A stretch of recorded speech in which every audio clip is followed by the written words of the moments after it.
सर्वसाधारण लोकों रास्ता पाई जमीदान करी महानतार परिचय देखाइले जमी मालिक से होती गजपति पारलाखेमुंडीर एदला आनंद राव सहरर मध्य भाग में मुख्य रास्ता कड़े मूल्यवान जमी से दान कर पौर परिषद को से जमी हस्तांतर कर पारलाखेमुंडीर 7 नंबर वार्ड अंतर्गत मारुति नगर 3 लेन राधा गोविंद नगर विश्वनाथ नगर 3 लेन तथा जनबहुल मका तोटामा अंचल मुख्य रास्ता को संजोग कर प्रवेश पथरे थिला व्यक्तिगत जमी तेणु रास्ता निर्माण हो पार नाला फल बहु असुविधार सम्मुखीन होते लोके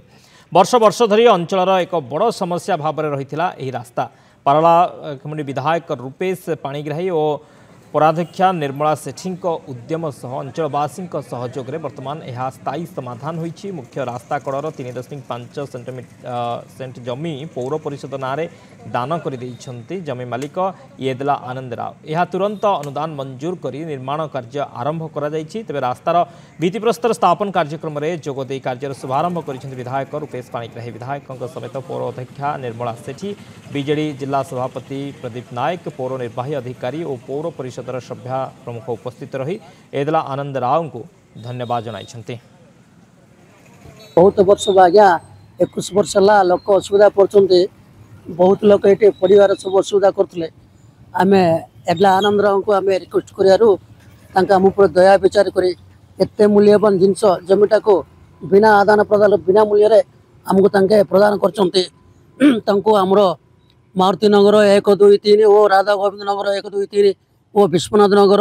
समस्त लोक मैंने आम कृतज्ञता ज्ञापन करुँ जनबसति स्टार्ट हबाटू जहाँ भी कहि 25-30 वर्ष है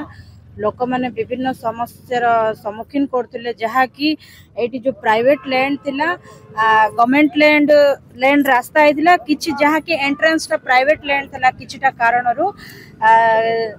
से लोक मैंने बहुत समस्यार सम्मुखीन करते जहाँ कि आमर माननीय विधायक कहतु कि समस्त पारलावासी की एरिया मिलित उद्यम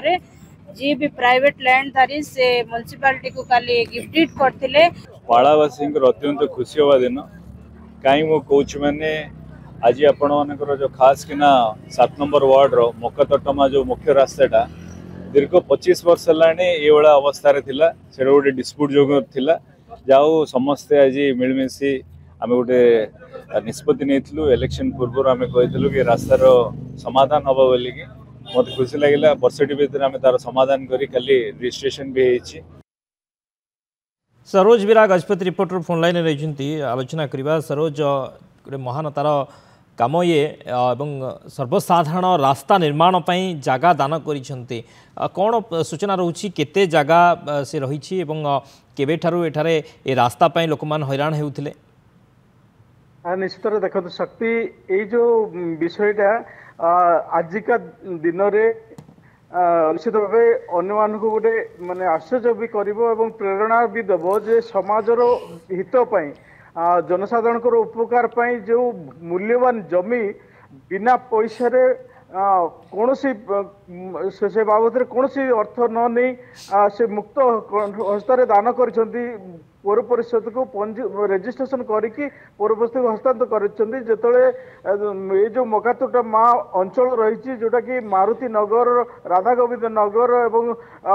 से अंचल जो शह शह घर जनबसति गढ़ी उठी किंतु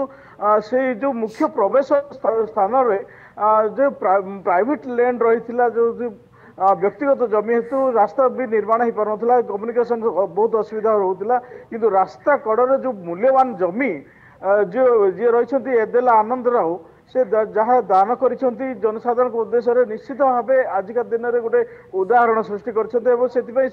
से अंचल समस्त प्रशंसा पात्र होती से जड़े चतुर्थ श्रेणी कर्मचारी जदि उक्त जमीर परिमाण हूँ 3 सेंट 3.5 सेंट रही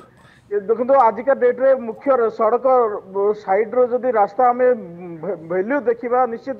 बहुत मूल्यवान जमी किंतु से जनसाधारण उद्देश्य रे जो शह शह घर और जनबसति गढ़ी उठी किंतु मुख्य रास्ता को जीवाई रास्ता नहीं से निज जमी को से दान कर रास्ता निर्माण करके सर्वसाधारण से देकी चलिए एदेला आनंद राव जी रही से चतुर्थ श्रेणी कर्मचारी किंतु देखो हृदय केते महान एवं आजिका दिन में पारलाखेंडी पौर परिषद में निश्चित भाव से चिरदिन स्मरण रे कारण एत बड़ अंचल अंचल को जो कम्युनिकेशन रास्ता नहीं एवं मुख्य सड़क को जीवाई जो प्रवेश पथ जहाँ रही प्रवेश पथरे जो